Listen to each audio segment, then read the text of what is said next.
Comment sécher du ventre sans te priver dans ton alimentation en 4 étapes?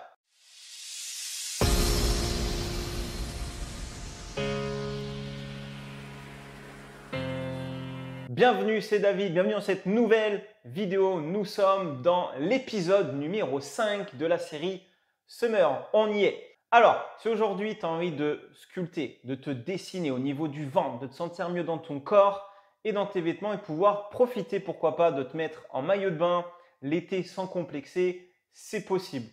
Mais il faut savoir que quand il faut équilibrer son alimentation toute la semaine, c'est parfois difficile. Je suis totalement d'accord avec toi parce que tu peux avoir le boulot, tu peux avoir le stress, il y a aussi peut-être les enfants, tu as peut-être d'autres facteurs qui interviennent. Et quant au sport, devoir aller aussi à la salle et ne pas savoir quoi faire pour atteindre ton objectif et terminer sur une machine cardio ou une autre machine de musculation sans vraiment savoir comment elle fonctionne, est-ce que je fais le bon exercice, est-ce que j'ai la bonne technique, est-ce que je fais les bonnes choses, est-ce que c'est vraiment ce que je devrais faire pour pouvoir réduire, sécher ce ventre, cette graisse qu'on a autour du ventre. Eh bien, en fait, ça finit par quoi? Par nous démotiver. Peut-être qu'au final, tu te sens vraiment démotivé, impuissant. Tu dis que c'est peut-être pas pour toi, que tu vas jamais y arriver. Le fait de se comparer aux autres, peut-être qui commencent les mêmes objectifs que toi et qui ont du résultat plus rapidement que toi, c'est frustrant. Et au final, tu abandonnes et tu fais plus. D'accord? Donc ça, je peux le comprendre totalement. C'est juste qu'on t'a pas donné les bonnes informations. Mais il faut savoir qu'il n'y aura pas de recette magique. Donc ne bouge pas parce que dans cette vidéo, ce que je vais faire, c'est te partager selon moi, selon mon expérience, les 4 étapes que tu peux mettre en place pour réussir aussi à sécher du ventre. Je t'expliquerai tout ça en détail. Alors, si tu as loupé l'épisode de la semaine dernière, où je te parlais de 8 astuces pour pouvoir faire un apéro qui ne fait pas grossir et surtout quoi manger à l'apéro sans grossir, eh bien je t'inviterai à aller sur le petit lien qui va s'afficher en haut de cette vidéo, cliquez dessus et tu pourras revoir cet épisode numéro 4. Alors, avant, on va démystifier un petit peu tout ça, le mot sèche, perte de gras, perte de poids. En fait, l'idée, c'est de te dire aujourd'hui, si toi, si moi, tu n'as pas un objectif d'être en bodybuilding, moi, ce n'est pas mon objectif. Si toi, c'est ton objectif, sache que ce n'est pas forcément une vidéo pour toi. Par contre, si toi, tu as envie plutôt d'être quand même plutôt athlétique, sculpté, sans aller chercher le 4-5% de matière grasse et tu vois, comme tu peux voir sur certaines photos des bodybuilders, si c'est vraiment ton objectif, je t'inviterai à aller voir un expert dans son domaine parce que moi, ce n'est pas ma branche et ce n'est pas forcément ce qui m'intéresse le plus. D'accord? Maintenant, à l'origine, il faut savoir que le terme sèche, c'est réservé à la base aux compétiteurs pro. Donc, quand tu vois les mots sèche dans tous les sens, moi, ça me fait halluciner. Tu vois même des programmes qui ont le nom de sèche. Et à un moment donné, il faut savoir que la sèche, le but à la base, c'est d'éliminer tout ce qui t'empêche de voir les muscles. Et les gens comme toi, comme moi, eh bien, on a peu de chance en général d'avoir un taux de graisse corporelle assez bas et une masse musculaire suffisamment, je dirais, importante parce que souvent, il nous manque quoi? De l'ambition et du muscle, tout simplement. Donc, on va considérer tout simplement qu'on est relativement mince avec un pourcentage de graisse corporelle en dessous de 15%. Donc, si tu es vraiment en dessous de 15%, on va plutôt se dire, OK, on est plutôt relativement mince. Et là, déjà, tu peux commencer normalement à voir tes abdos.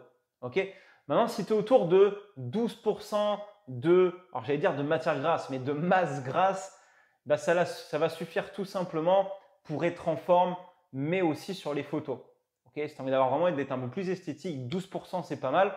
Et si tu veux vraiment être sec, comme les bodybuilders, et ça c'est vraiment important pour moi de t'en parler dans cette vidéo, si tu veux vraiment être sec comme les bodybuilders, il faut savoir que le taux de graisse, il doit descendre bien en dessous des 10%. Je dirais voire même autour des 5 à 7% carrément. Donc là, tu te dis waouh, là c'est du travail et c'est beaucoup de contrôle. Il faut savoir qu'à la base, ce n'est pas un état naturel qui peut être prolongé sur du long terme sans que ta santé physique et mentale en dépendent. Donc ça, c'est hyper important. C'est juste temporaire ce que tu peux voir. Donc quand tu vois des personnes qui te disent voilà, on va descendre sous les 10%, et que tu n'es pas forcément dans l'objectif d'être un professionnel dans ce domaine-là ou d'en faire des compétitions, eh bien, sache que moi, personnellement, ce n'est pas ce qui va m'attirer. Je n'ai pas envie d'aller me faire chier à peser tous les jours ce que je mange, à tout le temps calculer, à être fatigué de ma diète, à quand tu vas arrêter au bout de 3 à 4 mois, que tu vas devoir reprendre à manger un petit peu, tu n'as plus trop faim, tu n'as plus ces mêmes sensations de faim. Dès que tu vas remanger un petit peu trop, bah, je te laisse même pas imaginer la bombe glucidique, ça va repartir à la hausse. Enfin bon, bref. Après, oui, ceux qui le font, je les respecte parce que c'est énormément de sacrifices, c'est énormément de travail, c'est énormément de restrictions, c'est énormément de rigueur. Moi, aujourd'hui, j'ai envie de faire la fête, j'ai envie de me faire plaisir, j'ai envie de manger un barbecue, j'ai envie d'aller boire une bière, j'ai envie d'avoir un physique. Tu le verras hein, sur les photos, si tu as pu voir peut-être sur mon compte Instagram. Je ne suis pas à 5% de matière grasse, mais j'ai un physique qui me convient selon moi et je ne cherche pas à plaire aux autres, je cherche d'abord à me plaire à moi-même. Donc, si c'est quelque chose qui te parle aussi, eh bien, tu es bienvenu dans cette vidéo parce que je vais te partager, selon moi, les 4 étapes que tu pourras faire pour savoir comment, du coup, réduire la graisse au niveau du ventre si tu as bien suivi ce que je viens de te dire. Maintenant, la différence entre une sèche et un régime que tu peux voir sur Internet un peu partout, ça va reposer principalement aussi sur les calories. Lors d'un régime, on va te dire il faut que tu diminues tes calories sans forcément te soucier des macronutriments sur certains régimes. Alors qu'une sèche ou une perte de gras, le mot sèche, c'est vraiment utilisé en musculation, comme je te l'ai expliqué, hein, pour rendre vraiment beaucoup plus visibles tes muscles et vraiment enlever tout ce qui va t'empêcher de les voir. Et bien là, on va, oui, certes, baisser aussi les calories, donc créer un déficit calorique, mais on va aussi équilibrer tes macronutriments, tes protéines, tes lipides, tes glucides. Il y a aussi des micronutriments qui entrent en jeu. On va vraiment chercher à optimiser en fait ça. Et c'est vraiment aujourd'hui ce que je vais te partager dans cette vidéo. C'est vraiment le but, ça va être de quoi? D'éliminer la graisse et de conserver la masse musculaire ou alors tout simplement d'augmenter aussi sa masse musculaire. Donc, ce qui est hyper important pour ces débuts de vidéo et les 4 astuces que je vais te partager, de comprendre juste avant, c'est de te dire qu'aujourd'hui, il ne faut pas simplement diminuer tes calories comme ça à l'arrache sans te soucier de tes macronutriments, que ce soit tes lipides, tes protéines, tes glucides, parce que c'est une très grosse erreur. Tu risques vraiment d'impacter ton muscle, ton métabolisme et parfois même tu vas perdre un petit peu de graisse et encore, tu ne vas pas en perdre autant que tu le souhaiterais. Mais le problème, c'est que tu vas réduire énormément ta masse musculaire et ce n'est peut-être pas forcément ce que tu veux aujourd'hui. Donc, ce qu'il faut, c'est équilibrer de manière intelligente pour faire baisser ta graisse sans trop impacter ta masse musculaire. Ça, c'est vraiment la base qu'il faut comprendre. Pourquoi? Parce que du coup, ce qui va se passer, c'est que ton corps, lui, il va aller puiser de l'énergie dont il manque dans tes graisses, mais également aussi dans tes muscles. Donc, si tu n'équilibres pas bien, il va aller chercher dans ton énergie, dans tes graisses un petit peu, mais il va d'abord aller taper dans les muscles et c'est souvent ce qui se passe quand on ne mange pas assez équilibré au niveau des macronutriments. Donc, en aucun cas, il va falloir baisser tes calories du jour au lendemain et rester continuellement à ce niveau. D'accord? Ce n'est pas, OK, mon quota, par exemple, de base pour stabiliser, admettons, il est à 2002. Eh bien, demain, tu ne vas pas passer à 1006 comme ça du jour au lendemain. Il faut y aller étape par étape. Il faut y aller crescendo. Maintenant, si toi, aujourd'hui, si tu regardes cette vidéo, et que tu n'as pas forcément une alimentation qui est très équilibrée, que tu n'arrives pas encore à la gérer comme il le faut, et que tu n'as pas aussi l'activité régulière, et que tu n'as pas encore peut-être 3, 6, 1 an de pratique, 6 mois, 1 an de pratique, je ne te conseille pas en fait la méthode pure et dure en musculation où en fait on va vraiment tout peser, tout contrôler de A à Z, où on va vraiment aller chercher vraiment la restriction. Oui, la restriction, alors là, ils vont te parler de diète flexible, mais à un moment donné, la diète flexible, moi, c'est pas forcément. Moi, je ne prône pas cette diète flexible parce que la diète flexible, selon moi, c'est pareil, tu es tout le temps en train de calculer, de contrôler. Et ce n'est pas, pour moi, selon moi, la bonne manière d'apprendre à manger dans un premier temps. D'abord, il faudrait apprendre à savoir si ce que tu manges globalement dans ta semaine, dans ta journée, est équilibré en termes de nutriments, en termes de macronutriments. Est-ce que c'est des produits beaucoup plus sains? Est-ce que tu manges moins transformé? Est-ce que tu arrives à mieux gérer peut-être les moments de grignotage, les moments d'excès? Déjà là, c'est beaucoup de travail, ok? Il faut y aller étape par étape et ensuite, bien entendu, avoir une activité qui te permet aussi de muscler ton corps, de le renforcer. Et après, on commence à optimiser. Oui, après, tu peux te dire, ok, ça y est, j'ai un bon équilibre, je suis bien. Là, on peut dire, ok, allez, j'entame une sèche de 3 mois. Et là, boum, tu tapes un peu plus dans le comptage de calories ou tu prends ton carnet de notes. Ouais, tu peux partir là-dessus. Mais si tu n'es pas encore à ce niveau-là, ce n'est pas forcément moi ce que je vais te conseiller dans un premier temps. Parce que le risque dans tout ça, c'est que si tu démarres un peu comme ça à l'arrache, eh bien, tu risques de bloquer ton métabolisme, tu risques, oui, perdre du poids, mais tu risques aussi de tout reprendre derrière parce que tu vas te rendre compte que c'est compliqué aussi de le faire par soi-même. Donc, si tu as envie d'entamer une vraie sèche, de le faire vraiment encadré, bah, il y a une seule chose à faire, c'est d'aller voir un coach qui est expert dans ce domaine-là, qui pourra t'encadrer de A à Z, le faire tout seul. Je te le dis, c'est des risques pour ta santé, c'est des risques même pire de partir sur je perds et je reprends 2 fois plus. Donc si tu veux t'empêcher d'avoir ça, dirige-toi vers quelqu'un vers qui tu as envie d'avoir peut-être les mêmes résultats. D'accord? On ne peut pas avoir le même physique, on est tous différents, mais si tu as à peu près les mêmes résultats, va vers quelqu'un qui sait le faire. Ok? Parce qu'aujourd'hui, on voit tellement de coachs qui te disent alors pour sécher, il faut faire ça, ça, ça et tu les vois physiquement, excuse-moi, ils n'arrivent même pas à l'appliquer à leur quotidien. Et pour moi, selon moi, quelqu'un qui montre l'exemple, c'est quelqu'un qui sait l'appliquer à son quotidien. Moi, je pourrais le faire, mais je n'ai pas envie aussi aujourd'hui de te dire fais ça parce que moi, je ne le fais pas aujourd'hui. Okay, moi, je ne compte pas mes calories, je ne pèse pas mes aliments. Quand j'ai envie de le faire, je me le fais sur quelques semaines. C'est pour reprendre après peut-être un petit lâchage de vacances. Mais c'est uniquement pour ça. C'est pour remettre un cadre à mon cerveau au niveau de mes assiettes, de mon équilibre. C'est tout. Voilà, c'est uniquement pour ça que moi je l'utilise. Alors, on va parler de ces 4 étapes. Donc pour moi, la première étape, selon moi, pour pouvoir réduire cette graisse, généralement déjà, c'est de comprendre que tu ne peux pas cibler le ventre. Ok, on ne peut pas cibler le ventre, dire vas-y, je vais cibler le ventre. Par contre, ce que tu pourras faire, effectivement, c'est la stimuler davantage en la travaillant à base de renforcement musculaire, en travaillant aussi tes muscles profonds, de ressentir un gainage plus important, un ventre un peu plus plat à l'intérieur qui maintient beaucoup plus tes organes. On va parler du transverse notamment en utilisant aussi la méthode Pilates.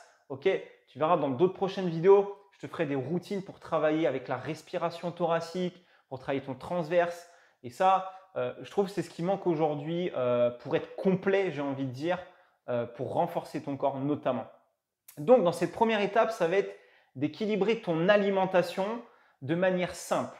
Que ce soit riche en protéines, que ce soit ensuite des légumes qui comblent ton assiette et le reste, ça va être l'ajout forcément des lipides et des glucides au fur et à mesure. Voilà un peu comment tu dois équilibrer ton assiette. Là, je ne vais pas dans le détail parce que j'ai déjà fait une vidéo là-dessus. Donc, si tu veux revoir cette vidéo sur l'équilibre vraiment alimentaire de ton assiette où je t'ai mis le détail d'une assiette, eh bien, je te mets le lien de la vidéo juste ici.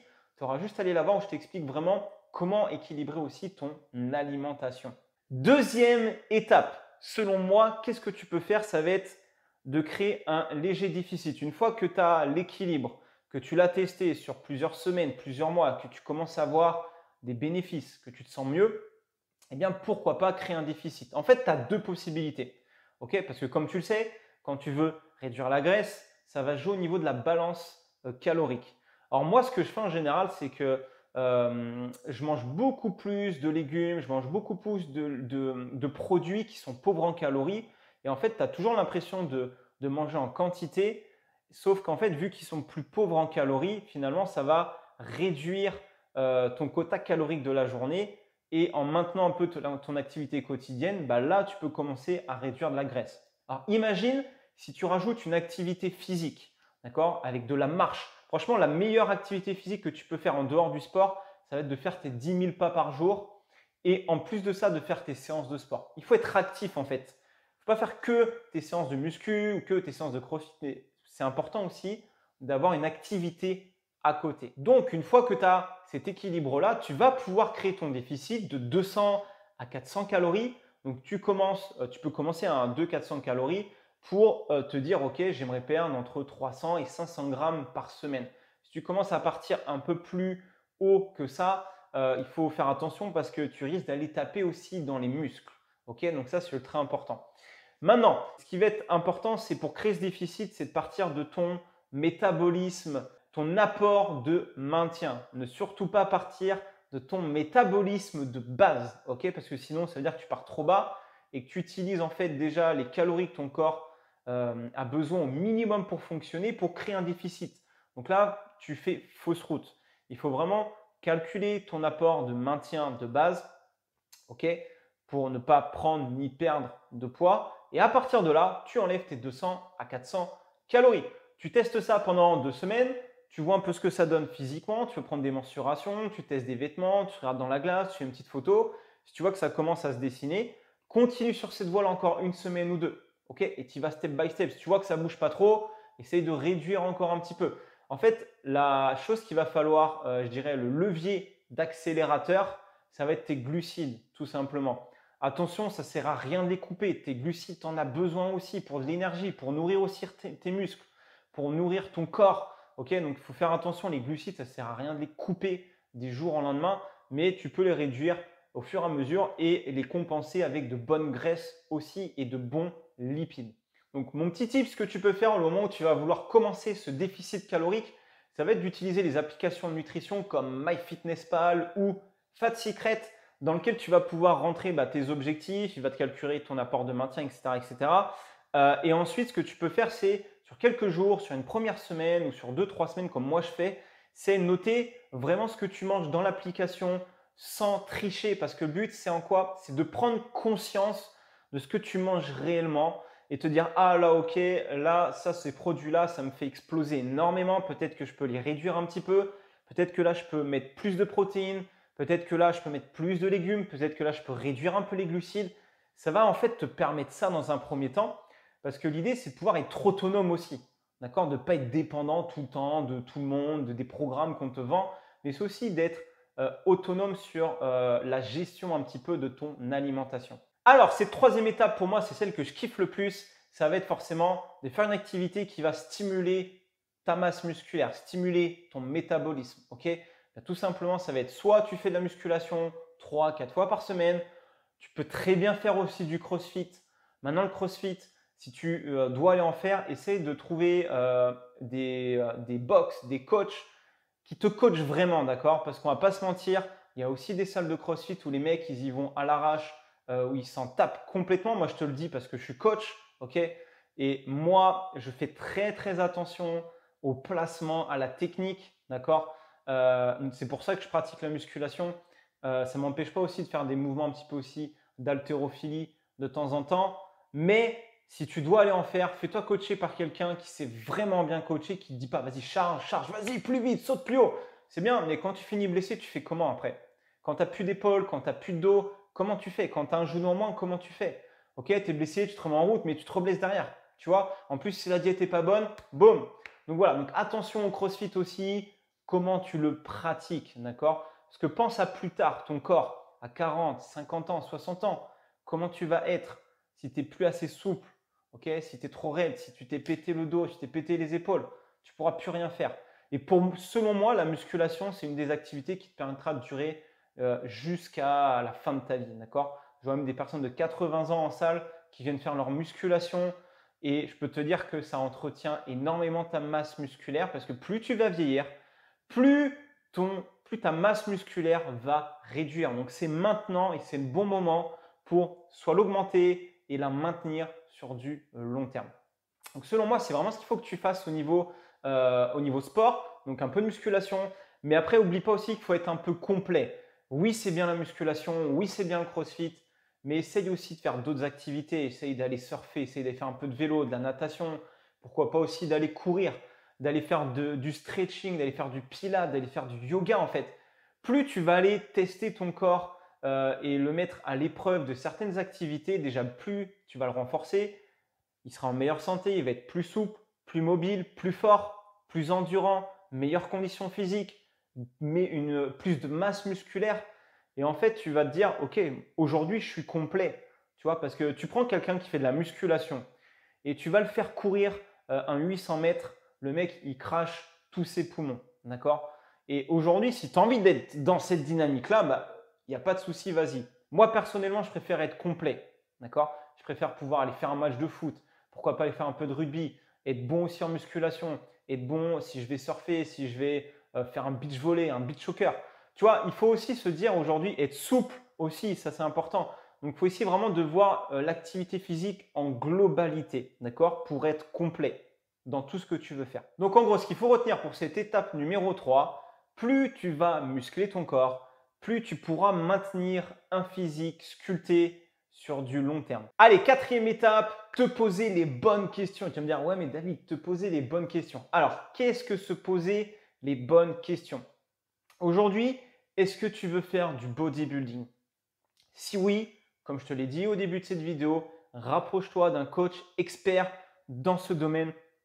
Aujourd'hui, ce n'est pas mon cas. Je pourrais te donner des conseils pour le faire, mais moi-même, je ne l'ai pas fait. Donc, je ne vais pas te donner quelque chose que je n'ai pas fait. Je préfère te dire de t'orienter réellement vers quelqu'un qui sait vraiment, qui l'a fait, qui a fait des compétitions, qui sait comment ça marche. D'accord? Parce que je ne veux pas te donner aussi de mauvaises informations. Moi, le but, c'est de donner des informations qui fonctionnent, qui ont fonctionné pour moi, qui ont fonctionné pour mes clients et qui pourront aussi fonctionner pour toi. Et c'est vraiment le but de cette vidéo. En revanche, si vraiment tu veux te rapprocher plus d'un physique comme celui-ci, qui s'affiche là, eh bien, il faut savoir que tu peux le faire, tu peux l'atteindre et que tout est possible. Maintenant, il faut savoir aussi d'où tu démarres. Okay, on ne peut pas devenir un joueur professionnel, un marathonien en quelques semaines, en quelques mois. Ça peut mettre un peu de temps et c'est OK avec ça. Mais si tu mets un bon process déjà en quelques mois, en 3 mois, 6 mois, ça peut aller assez vite. Mais après, il faut savoir que ton physique va évoluer d'année en année si tu arrives à trouver le bon rythme et la bonne régularité. Okay, et comme je te l'expliquais, il vaut mieux être complet, fort, endurant, souple, agile et prendre du plaisir dans les différents sports que tu vas pouvoir faire. Donc voilà pour cette vidéo. On a terminé ce nouvel épisode. La semaine prochaine, attention, on a encore un nouvel épisode qui arrive. On va parler un peu plus d'exercice. Je t'en dis pas plus, je te le tease un peu. Donc sois présent la semaine prochaine. Si tu veux avoir cette notification pour le prochain épisode, ce qu'il faut faire tout simplement, c'est t'abonner à la chaîne juste ici, activer la petite cloche pour que tu aies la notification sur YouTube. Et si tu as aimé cette vidéo, si ça a pu t'aider, eh bien, je t'invite à mettre un petit j'aime. Maintenant, dans ces 4 étapes, laquelle de ces étapes aujourd'hui tu vas pouvoir mettre en place dans un premier temps? Donc, ce que je t'invite à faire, c'est à me dire dans les commentaires aujourd'hui, qu'est-ce que tu comptes faire avec ces 4 étapes? Quel est ton plan d'action réellement? Parce que oui, le contenu, c'est bien de le regarder, mais si aujourd'hui tu vas atteindre ton objectif, il faut prendre des notes et il faut passer à l'action. Donc aujourd'hui, si tu veux passer à l'action, eh bien la meilleure chose à faire, c'est t'engager dans les commentaires et me dire selon toi, qu'est-ce que tu vas faire pour aller atteindre tes objectifs. Voilà. Maintenant, si tu veux aller un peu plus loin et rejoindre aussi cette communauté, on a un groupe privé dans lequel on partage aussi encore d'autres contenus, où je suis un peu plus encore en lien avec vous sur ce groupe, où on peut échanger aussi en commentaire, en MP, etc. Donc, si tu as vraiment envie d'aller un peu plus loin dans ton objectif de sculpter ton corps, d'éliminer de la graisse, pour te sentir bien dans ton corps, dans ta peau au quotidien, eh bien, je t'inviterai tout simplement à regarder dans la description de cette vidéo pour rejoindre notre groupe Facebook. Allez, je te souhaite une très belle journée et je te dis à la semaine prochaine pour le nouvel épisode. Ciao!